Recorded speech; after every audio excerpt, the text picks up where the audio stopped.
All right, very good morning and welcome to the session. Before I commence the session, let me quickly check whether things are working all right. I need to be checking both the audio and the video. Just give me a minute. Today is a very important session because I'm going to be covering about USA and the chaos that is happening there on account of President Trump and the fear, both in terms of his earlier communication and also the actions that have happened since he has taken power on January the 10th. All right, it seems to be working. Very good morning once again, and welcome to this very important session where I am going to be focusing on the US. There's a lot of information, news floating around, which is bringing a degree of fear among a lot of Indians who are looking at US. I'm also going to be addressing those fears for those Indians who are already in the US. And the focus, however, is going to be on students who are wishing to go to the US. However, it's very important for students who are planning to go in the F1 visa also to understand what is happening in terms of H1B as well as H4 visa, because directly or indirectly, you are going to be impacted by that.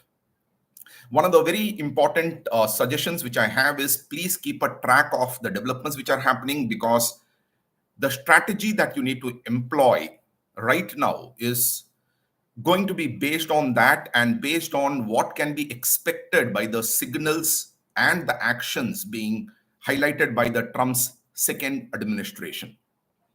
I'm going to be dividing this whole session into multiple parts, where I am going to first start with the overall picture of what has happened since President Trump has taken power. I'm then going to be talking about H1B visa, the fears that people in H1B visa currently are having. The reason, once again, is because you need to understand how it is going to be impacting you going there in F1 visa. I'm going to be talking about H4 visa, which is the dependent visa, and what we can anticipate from President Trump. This is an easier projection because during his first tenure itself, he had taken certain actions for people in this visa. So it is easier to predict what we can expect. But more importantly, I'm going to be talking about how those predictions, if they come true, are positively going to impact students who are in F1 visa. I'm then going to be talking about F1 visa, where I'm going to be talking about the impact we are anticipating in the visa process. I'm then going to be talking about what you can expect during the immigration process, which is a very critical process. And then I'm also going to be talking about what you can expect once you are in the US, both in terms of your part-time jobs as well as in terms of your job opportunities going forward. For all the people who are going to the US in the fall of 25, remember, you are going to start your education under President Trump. You're going to complete your education under President Trump. So your actions right now should be thinking not just in terms of how to land in the US, but also how to stay in the US. And therefore, it's very essential that you understand these. If you have any queries along the way, please feel free to put them up so that I will take it up. Otherwise, you can always ping me at a later date. Okay, let's start with what has happened. Jan 20th, that was when he took the power. We are what? 20 days into his reign. I'm using the word reign very carefully. And a lot of things have happened. In fact, every morning when I get up, I make it a point to go to the CNN to understand what he has done. And every day we have headlines on his actions. And rightly so too, because he is a president who has come to power with a mind that he has to make an impact. He also wishes to win the Nobel Prize for Peace. Let's not forget that. And more importantly, this time, unlike the first time, he has come with a popular support. In sense, he has won more votes than Harris, unlike the first time when Hillary Clinton actually had won more votes. This time, he won the votes not just with the blue-collared people, he actually won the majority with the white-collared as well. Therefore, in his mind, he wants to see to it that he is doing justice to both these classes. Actions that he takes for the blue-collared might not impact you, but the actions he is going to take for the white-collared is going to impact you, because you also see yourself as being a part of that section of after you finish your education. All right, so what has he done? Number one, of course, he has started taking actions against illegal immigrants. Let's not forget, very recently, over 100 Indians were deported. They landed up in Punjab. Uh, is it going to be impacting you? Answer is no, because I'm going to make an assumption that all of you are going to be legal immigrants, and you will choose to continue to be in the legal side of it after going there. But for the legal immigrants, there has been a trend.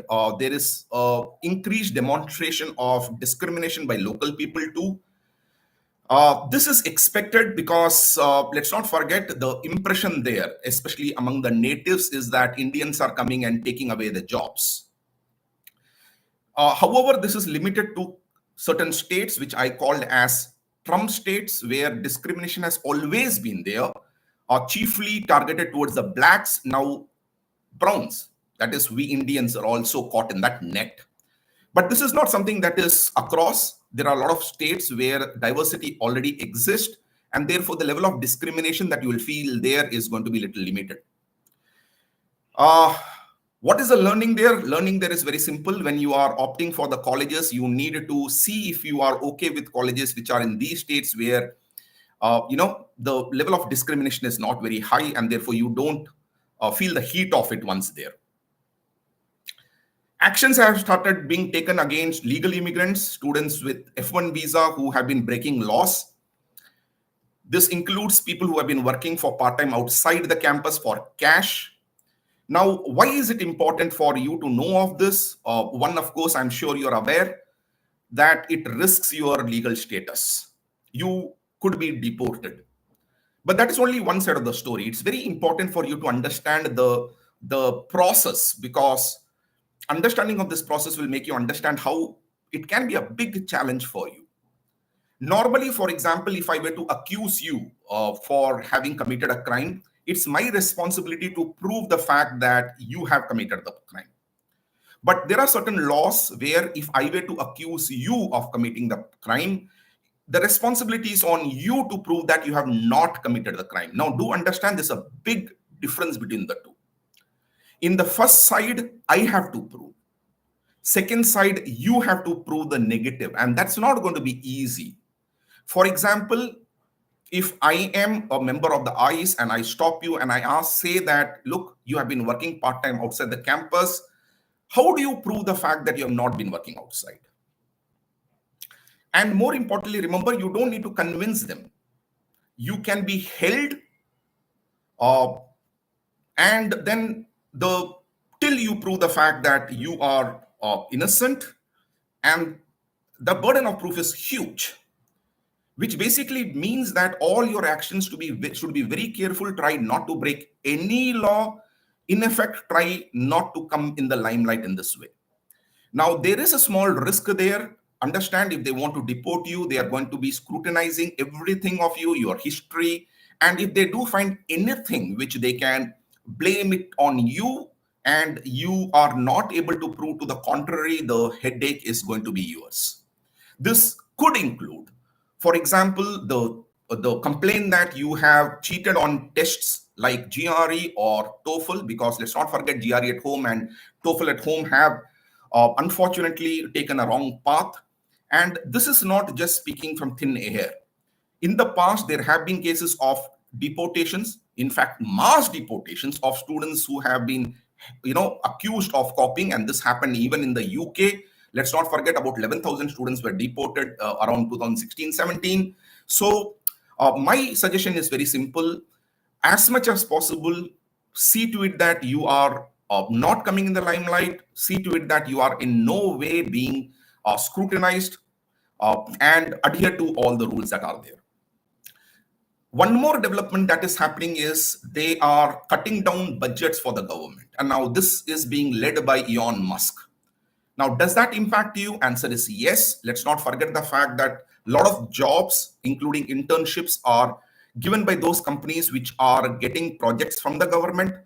With the Trump administration, especially by Elon Musk's action, funds being cut to quite a few governmental projects, basically resulting in including the firing of Americans from departments. These companies are not going to be giving opportunity to non-US citizens as much. So there are certain colleges where a lot of students get internship opportunities with the local government, especially so in the Washington DC area, the Maryland area, where a lot of students do internships. I know of my own students who have done a lot of internships with the government of Maryland. Such opportunities in both internships and jobs will come down. So that is also something that you need to realize. Now, if I were to go back and talk about the importance of state, now you will realize the fact that there are states in India which are BJP ruled. There are states in India which are non-BJP ruled. I talk about BJP because it's in power as a part of the NDA, of course. Now, when the central government comes with certain policies, states which are BJP ruled embrace those policies and implement those policies with all the gusto. But states which are in the opposition oppose. Now, you need to understand a lot of rules are being brought down by President Trump, which will be embraced or strongly implemented very fast in states which are too much Republican. I'm using the word too much because there are certain states which are Republican, but Democrats are also equally powerful, where we don't really need to worry this as much. And it makes sense for you to probably try to avoid such states. Let me give an example. For example, when President Trump did come out with the policy that, if you are a legal immigrant in the US and the child is born, US citizenship will not be given to the child. Now, what happened? The moment this rule came out, all the Democratic states went to the court and they got a stay order. None of the Republican states fought for the stay order. Similarly, when US aid was being dismantled, many people were told that they have to be, leaving the jobs. Communication was sent to a lot of governmental departments asking for voluntary retirement. What happened? Again, Democratic states went to the court and got a stay order. So the point that you need to understand is your protection will be little more in certain states, while not as much in certain other states. So choice of college will become quite important to you when you are choosing the college for going itself. Please bear in mind, you cannot expose yourself to unnecessary risk at this time. All right. So this is picture overall. Now let's move to the next action that we talk about and our anticipation of what is going to come for H-1B visa people. Once again, I understand the fact that many of you people are not immediately looking at H-1B visa, but what is expected in H-1B visa is going to be impacting you. Therefore, it is important for you to get to know of it. President Trump, during his first tenure itself, started taking certain actions. Now, those actions are going to be put into implementation. One was, of course, the H-1B visa by itself. There was this expectation which he stated where he said, we want talented people, not every person. So there's a very good strong expectation that H-1B visa will be linked to the salary levels, as is the case in many other countries like the UK, like Australia. There are certain sectors where there is a dearth of talent. Those people going to those sectors will have better opportunities than the sectors where, in the US government's perspective, they already have even enough local talent. So it is very important that you select those specializations which can lead to higher salaries. And there is a shortage of labor in the US. The second important thing that happened last year was the greater scrutiny while renewing the H-1B visa. You need to remember, H-1B visa is given for a given tenure, then it has to be extended. Now, during the renewal process, a lot of documentations were asked. The whole process was slowed down, so scrutiny is likely to increase. Even the renewal of H1B visa is not going to be as simple as it was, let's say, a decade or earlier. It is also likely that H1B visa, for those people who have not been able to exhibit their talent, their contribution, the renewal might not happen. The documentation required is also higher. Now, this is the documentation I'm talking for the H1B visa as well as the renewal of H1B visa. Now, this might not impact you immediately, but the same level of documentation is expected, to be demanded both during the visa interview for F1 as well as the immigration interview when you are immigrating into the US for the first time. H4 visa. Now, this is a very interesting thing which is going to hurt a lot of Indians who are already in the US. Listen to this carefully, understand it, and appreciate of it. Now, what exactly happens? If you were to look historically, what has happened? Let us say I'm a father. I'm a father of a son or a daughter. Now, I'm going to take the example of a daughter because majority of these scenarios was like that.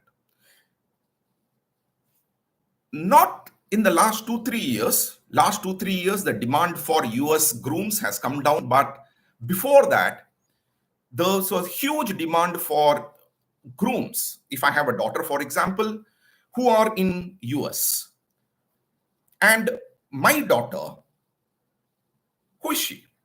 Now, good probability that she would have done her MCA or engineering, then joined an IT company, has been working for a few years. And I start looking for a groom in the US who is preferably in H1B visa. Now, after the marriage, my daughter goes to the US. She goes for dependent visa, which is what is H4 visa. Now, remember, my daughter already has some technology experience. Now, once she goes there, because under Barack Obama's time, they gave the right for the H4 visa people to work under EAD. They had to get what is known as a EAD, which is Employment Authorization Document. Not very tough to get. So once my daughter got the EAD, she could work. And the beauty was, because she had prior experience, she was able to get the work. And guess what? She's still working. Now, what is going to happen, and this is something that was attempted by President Trump in the first tenure and is going to be implemented in all probabilities, these EADs will not be renewed nor given. So what is going to happen is there's a very good chance people who are going as dependents who have been working will not be able to work. Now, why is that a good news for the F1 visa people? Remember, these H4 visa people are working in important sectors. Now, if they do not work, these jobs have to come to the market. Therefore, supply of jobs, especially in the technology side, because most of the daughters who have gone there had experience in the technology side, will come back to the technology interested people. And that is where F1 students come into picture. So there's a very good chance that there will be a spike in the demand for professionals who can replace the H4, and that is where F1 visa people probably can rejoice. All right, so it's very important that you understand and be in a position to take advantage of this.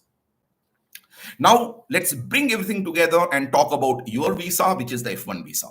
Now, before I go forward, let me talk about few things which people have been asking me.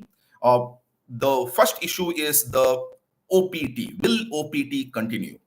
Will the government remove OPT? Let me assure you that is not likely to happen.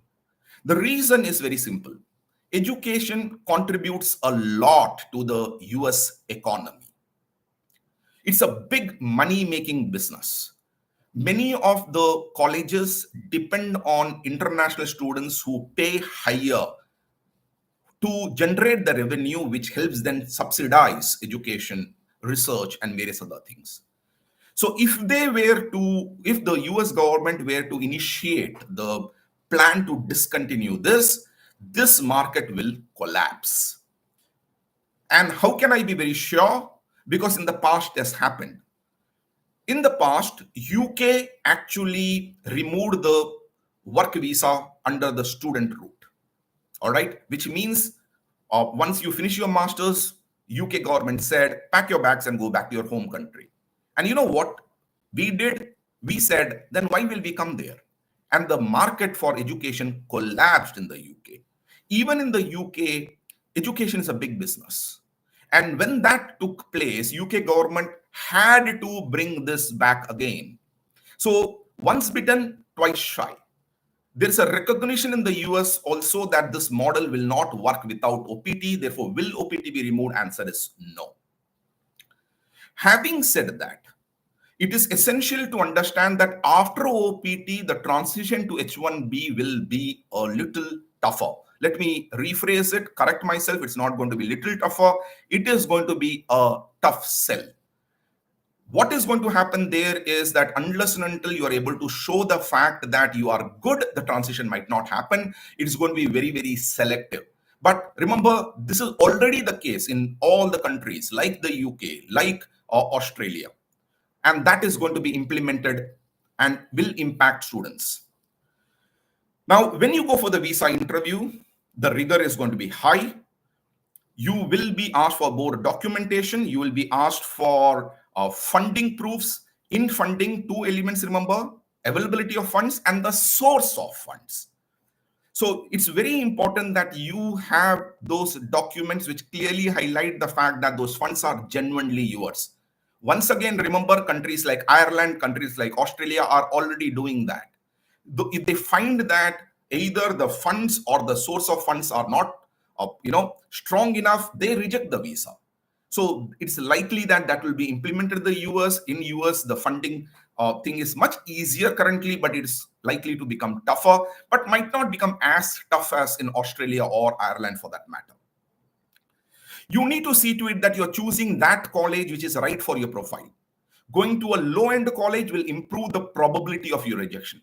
Does that mean that if you have admission in low-end college, you will not get the visa? Answer is no, because they cannot deny international students for the low-end college. Let's not forget, even that is a revenue model for the low-end colleges. But if your profile is low and you're going to low-end college, it's all right. If your profile is decent enough and you're going to the low-end college, now that is a big red flag.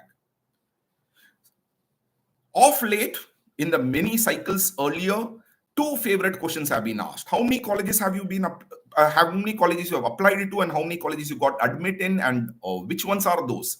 Now, it's very important when you're choosing the colleges to apply, be very careful. Don't go for too huge numbers and don't go to too low colleges for your profile. Similarly, when you are getting the acceptance, please have a few more acceptance. Don't go with just one acceptance, because that will show the fact that you don't have a choice. Therefore, you have to go to the college that has accepted you. So that is again something that is very dangerous. They are also going to demand one more very, very critical document. Now, when you go to the US for the visa, and if your visa is rejected, what is the rejection statement saying? One of the critical statement that says is you are not able to prove the link with the home country, which means they are doubting the fact that you will come back to the home country. So this time when you go, please see to it that you are having a strong proof for link with the home country, basically highlighting the fact that there's a reason for you to come back. And it cannot just be my parents are old, they are going to be here. Understand the fact that all the Indians who have migrated, their parents would have also have been old then and surely older now, yet they are not coming back. All right, so that justification will not sell. You need to be looking at it. And finally, please do not bluff. Anything in the visa interview which can be checked by them. Now, this is also very important. Why? To understand why, you have to understand the whole process. Let us say you are going for your visa interview in the month of May. And guess what? You have got the visa. And after that, when you see your passport, you have the visa stamp there. But if you read very carefully, there's one statement that is there. It says, getting this visa is not a guarantee for you to be allowed to enter the US. Which basically means that will something be taken a decision when you are migrating. That is, once you fly in, you land up in US, when you're going in, you will have an immigration interview. And it is that time the decision would be taken. Now, you might be flying in the month of August. Your interview was over in May. From the May to August seas time, it is quite likely that your case is, checked again. And let's not forget, while checking, They have your background information that they can have, and they also have everything that you have mentioned in the visa interview, your DS-160. Now, if you've ever gone for a visa interview, you'll realize that when you are speaking, they are continuously feeding it in. So everything is captured. Now, during this interim, while they are scrutinizing, if they find a disconnect between what you have said and what they find out to be true, then when you land up in the US and you go for your immigration interview, you will be deported. So deportation during the immigration interview is not very uncommon. Many students have had that. And quite a few of them have said, I don't know why they have done so. They have done so because the visa authorities during this interim found something suspicious. Now, they might not have been 100% sure whether, their suspicion is true or not. But US doesn't care. So the moment they find something suspicious, they're going to flag it out. Meanwhile, you have already got your passport, so they can't obviously recall it back. But when you are there, they can say that, I'm sorry, your visa is cancelled and you need to leave. All right. So it's very important. Do not bluff on anything. And that also includes the number of colleges you have applied to, etc. Because I've seen students ask, why can't I bluff? Because if they wish, they can find it out. But can you bluff on anything which has happened in the Indian soil? Answer is yes. For example, maybe you have worked in a company, your profile is in certain areas, you're applying for MS in DS, and you so happen that you tweak your profile a little bit to bring element of DS inside. That's okay. They don't have that data. That is the company data that's available in India. Now, so there are certain areas where you can bluff, there are certain areas you cannot bluff. That is where one more very important element comes. One more question that you will be asked during your DS-160. Do you have any relatives in the US? Now, my recommendation has always been this. Hide if you can. Which means, let us say you have a cousin, you have an uncle. Can I hide it? Answer is yes. Even if the surname is the same, that's okay. You can always say, look, they are related, but they are not very close. But if you have your siblings, if you have your parents, then that is a dangerous thing. You cannot hide that. You need to mention yes. Now, when you mention yes, scrutiny will happen. You can't help it. Does that reduce your chances? Answer is maybe yes. All right. Because let's not forget, if you look at what is happening in US, one of the most important thing that is happening is they are saying, all right, you are talented, we need you, but don't bring your family along. Because the normal trend has been when one member goes, he tends to bring his brother, his sister, his niece, his nephew, and that they do not want. So it is a red flag, but you can't bluff there. You need to be much more well prepared during the visa interview. That's the point that you need to understand. What is what is expected to happen for F1 visa students from the job front? Now, this is where this goes something very interesting. Trump is both the Ram and the Ravana. Republicans, by nature, believe the fact that private sector should be given the freedom. So what is going to happen is very simple. Tax rates are going to come down. They are going to make business a little more viable. Let's not forget, already government is trying to cut down their role to increase the participation of the private sector. Trump himself is a businessman. Elon Musk himself is a businessman. So what is likely to happen is more jobs are going to be created. Let's not forget, even during the first tenure of Trump, economy was doing very well. All right, job market was actually very buoyant. In fact, if Trump won the second time and Harris lost, it was more because of the job market. So President Trump has to prove the fact that his thing is going to create jobs, and he's working towards it. And as I said, Republicans have always been industry friendly, which means job market is going to go up. So this is the Ram side of Trump. The Ravana side is a little different. That is where the immigration side comes into picture. So there is a good, there is a bad. We need to benefit from the good. We need to defend ourselves from the bad. Now, let's not forget the H4 visa is also going to be positive news for people who are looking for the jobs, after your education. However, there are a lot of things that you need to be careful for. One, if previously I've heard many students say a college is a college. Many Indians who have gone there have dependent on consultants for jobs. Now, that is going to be a big drawback. Already, a lot of rules are being brought in. which basically would discriminate people for H-1B visa if they were to apply through consultants or third party, as it's called. There also have been a lot of cases of people whose visas were not renewed. There, for example, there have been cases where Indians in H-1B visa, etc., they have come to India, and after spending the vacation, they are going back to the US, and in the immigration, they have been deported. And the reason that have been given is you have worked for the consultant earlier. All right, all these you will be able to Google and find.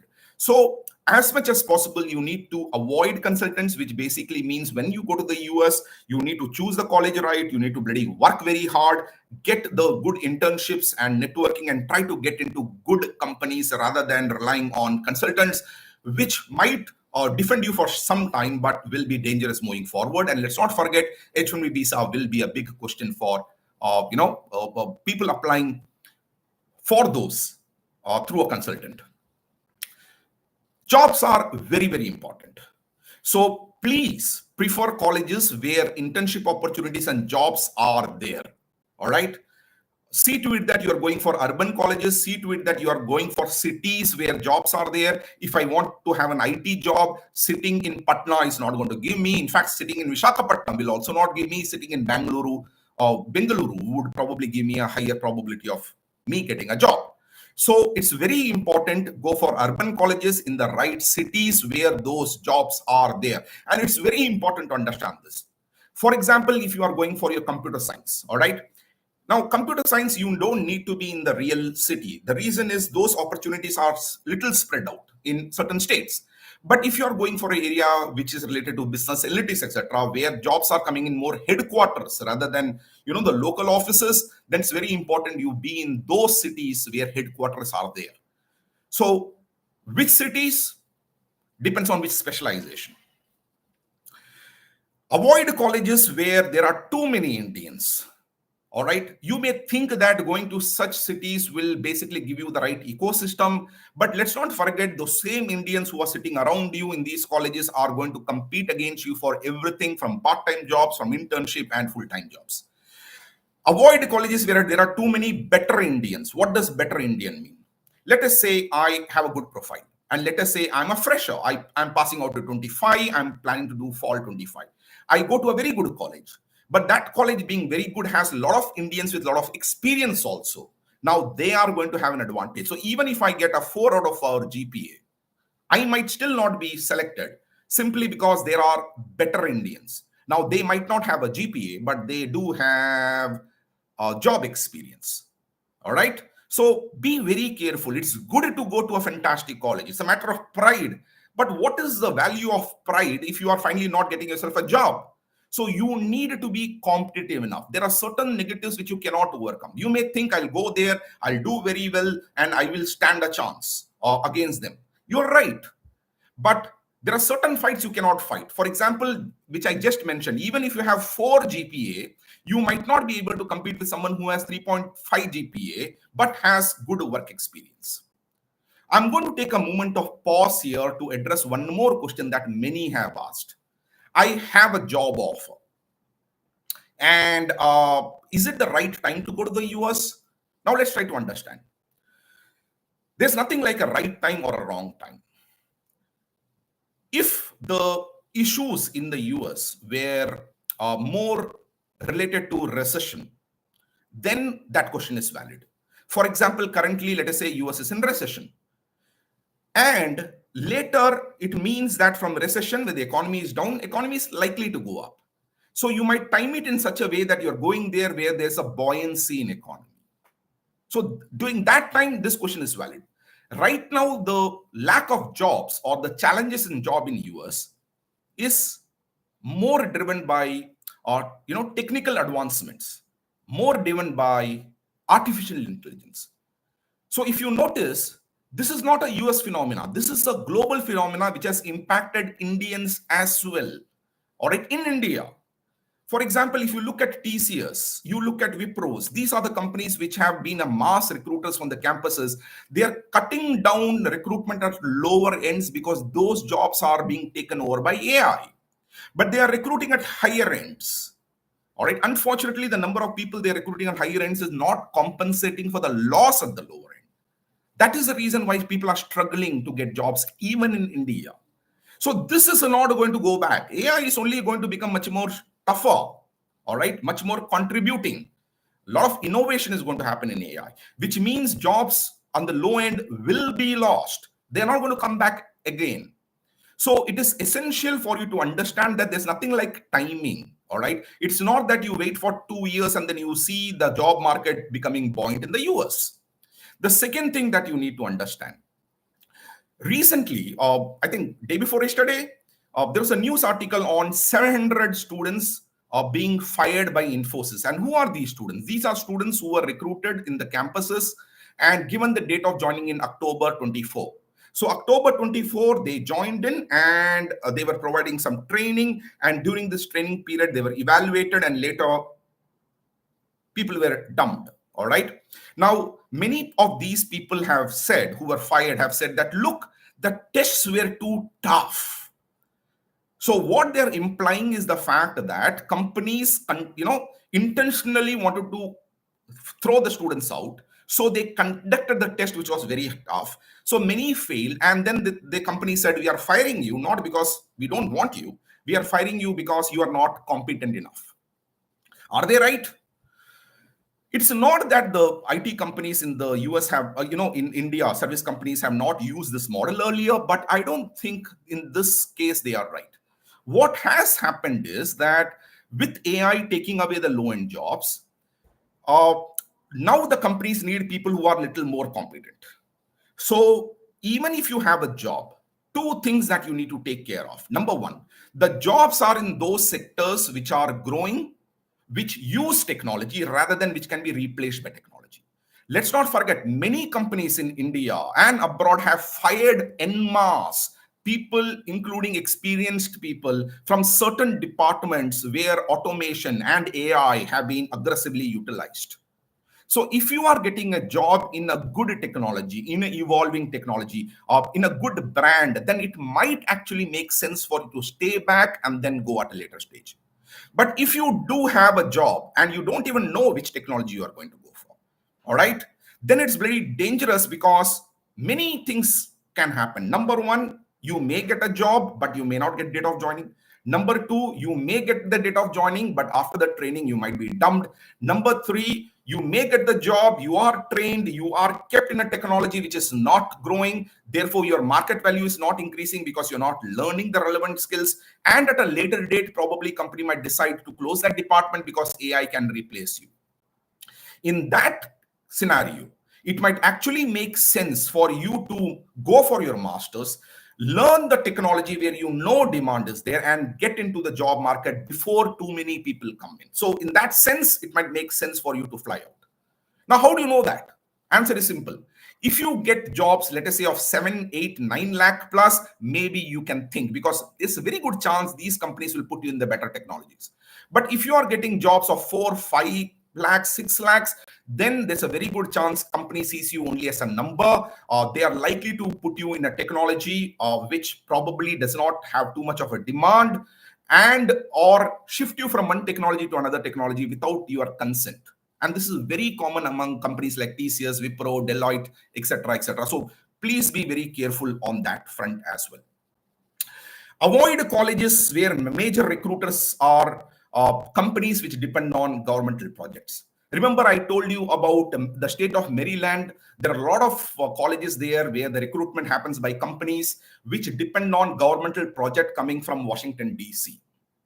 Now, when government budget is cut, when they are firing the governmental people, that's already happening in the US, the governmental department is not going to have so much money to give projects to.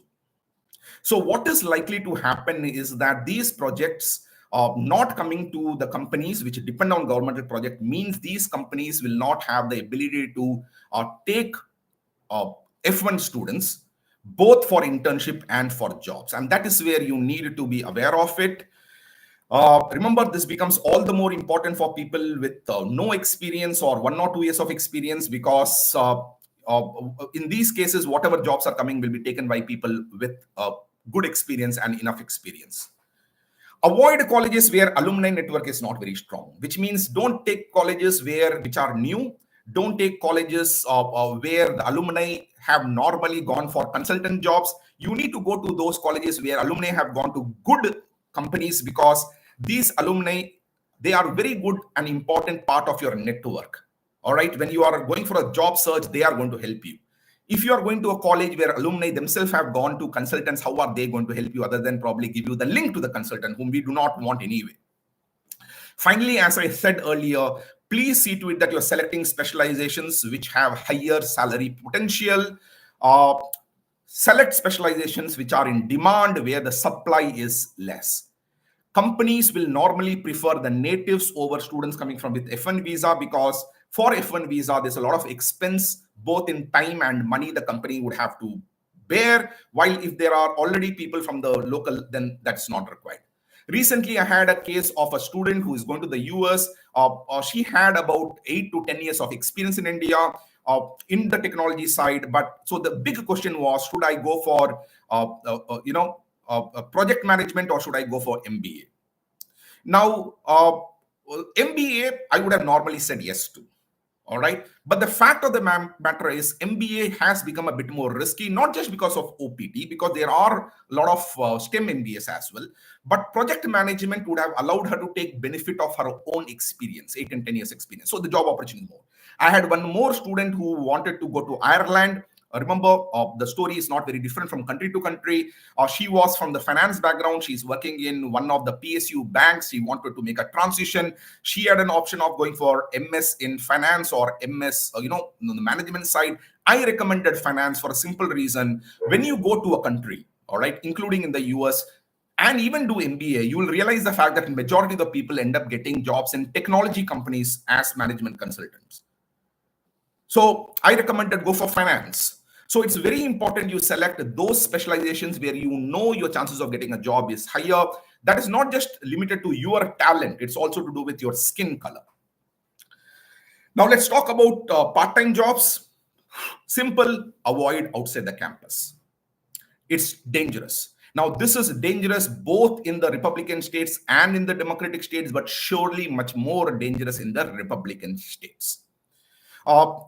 You will notice the fact that US government is now, something which I put in my Instagram as well, is now asking others to highlight such cases. So there are a lot of websites of US government where they're given the phone number, they have given the email address, and they're encouraging people to report cases of students working outside the campus.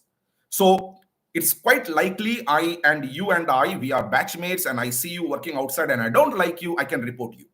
All right. In effect, US government is encouraging ratting out. Now, is that dangerous? It's bloody very dangerous. All right. So no part-time. And what is the significance of that? Don't budget that. Please be very sure that you are not opting for a college which is very expensive beyond what you can afford. If you can afford, nothing like it. But to assume the fact that once you go there, somehow you will manage, that somehow is a very dangerous somehow. So please be very careful. You have expenses in living, you have expenses in academics, you have other expenses too, like insurance, etc. But A plus B plus C plus D, whatever, should be within what you already have in terms of your savings and loan. All right. Please do not spend too much. It's risky. I'm not saying therefore compromise. Don't do that too. All right. Choose colleges which are in the right geography, decent enough, and are less expensive. And as I said earlier, be very careful with the choice of college too. All right, now let me quickly move to the last element here. I'm going to talk about what is going to happen in the immigration interview. Remember, I had told you a story of what happens between the visa interview to the immigration interview. This time is very critical because a lot of checking might take place. Checking might take place of the funding information that you're provided. Checking might take place of your academic detailing or of any additional information which you might have provided. During the time, if they see any discrepancy, then it is going to lead to you not being allowed inside. So be very careful during that time. When you are immigrating, take all the documents, including your academic documents with you. Now, One of the major reasons for you to, many people to have been deported there is there is this YouTube video, which is about a year old, which talks about, which is interviewing students who have been deported. All right. Now, during the interview, uh, they talk about their experiences during the immigration interview. During the immigration interview, they were asked to give the receipt of payment of the fees. And these guys had not paid the fees. Now, in the minds of the immigration officer, it basically says, look, you are using this to enter USA and then you'll vanish away. You'll become illegal immigrants. So you needed to show the fact that you are a legal immigrant, you are a serious student. So what is my recommendation? Number one, pay the deposit to the college and take the receipt with you while you are going for immigration. All right. Now, many colleges will allow you for the paying or deposit. Pay it, because that shows the fact that you are actually going to the college. Along the way, you're not going to vanish. This is a second thing. There are some colleges which will tell you that, look, we don't accept deposit now. You will have to come and then pay the fees. In such conditions, please see to it that you are taking an email printout which clearly communicates from the college to you saying that please come here and then pay the fees. Take that communication with you. Second thing, now, if you look at the Australian visa as well as Ireland visa, they ask for proof of accommodation. Now, there are many people who go to the US who go there and then they will search. My recommendation is please book your lease and go. So when you are going for your immigration, you also have a printout of the receipt which clearly highlights the fact that you have taken something on lease. Okay. That way you are in a way communicating the fact that, look, I have thought about everything. I'm a very serious person. I'm going to the place where I'm claiming to go. I'm going as a serious student. So that will reduce your chances of being rejected during the immigration interview that takes place. And finally, please be very careful. Yesterday, I saw a case of a student who had liked and commented on some social media post that was regarding this Israel-Palestine issue. I have seen people commenting for pro-Palestine. I've seen people commenting for pro-Israel. My strong suggestion, please don't take sides. You don't know who the immigrant officer is. All right. Now, if you were to comment on pro-Palestine, the probability is higher, of course. But even if you were to comment on pro-Israel, all right. And yesterday I saw someone who had liked one of the things which talks about US giving a lot of funds to the Israelis to buy the ammunition. Yeah, the visa officer might be an Arab. I don't know. I simply don't know. Do you really want to take a chance? Maybe he is a person who is strongly democratic, who has sympathies towards the Palestinians. Now, I don't want to take a call, what your where your sympathies lie. But the fact of the matter is, you are not in your country to take and vocalize your beliefs. You are going to another country. So the bottom line, no action of yours in social media should project anything. What does not bother you, do not participate. Let's not forget, a lot of students were even deported who were in F1 visa, who were a part of the demonstration against government on various issues. So why do you want to do that? All right. You are a student, focus on that. So be very careful of every action of yours in social media. Please delete anything and everything which talks about anything which may seem controversial. Similarly, be very careful of any communication in mobile. Don't talk to anyone in the US asking part-time job milega kya. All right. Nothing. You, in fact, go ahead and communicate even forcefully if you need to talk about how is this professor, is this course good enough, is the projects are being good, because I would like to do something. Create some communication which projects you on a positive light rather than the negative light. So that is also something that you need to understand. The country is not your sweetheart. You are going there as an immigrant, and therefore, yes, I understand that I'm probably asking you guys to do something which probably goes against the values. And I'm not going to apologize for that, because my role is simply to see to it that you are that one goal of going to a foreign country and making a life for yourself come true. And that is the reason why I'm a mentor in that area. I'm not your mentor in, I'm not your priest. I'm not going to therefore talk about morality. My point is very simple: be safe. All right. So those were those elements. Please be very careful. Next many months are going to be exciting, tensionful, lot of uncertainty, yes, but a lot of holding promises as well. So bear that in mind. All right, that's about it as far as the session is concerned. Please write to me in case. You can always reach me out. I'm giving you my WhatsApp number. This is my WhatsApp number. If you have any queries which are very personal, which you probably would like to ping me on, feel free to do so. But yeah, we don't know what's going to happen. But that is true everywhere. Joblessness is increasing in India as well. Things are bleak. I know of companies which had come to the campuses in the year 24, recruited students, and has now come for the batch of 25. But the beauty is they have not even taken the students whom they gave offer in 24, but they are giving offer to people in 25. All right. Now, colleges are not going to be questioning these companies, and they should not as well. At the end of the day, responsibility of the college is to get you the jobs. So they are doing that part. But you have to be sensible enough to understand that market is changing, and that change is more because of AI. So my point is very simple: don't fight the AI, become a part of AI. Technological disruption is a reality. Ladies and gentlemen, thank you so much for joining me today. And as you do know, at Condira, we make it a point to conduct these sessions regularly, once in a fortnight, if I may, if I can. And during this time, the whole intent of ours is to keep educating you of the developments which are happening, cautioning you of the opportunities as well as the challenges.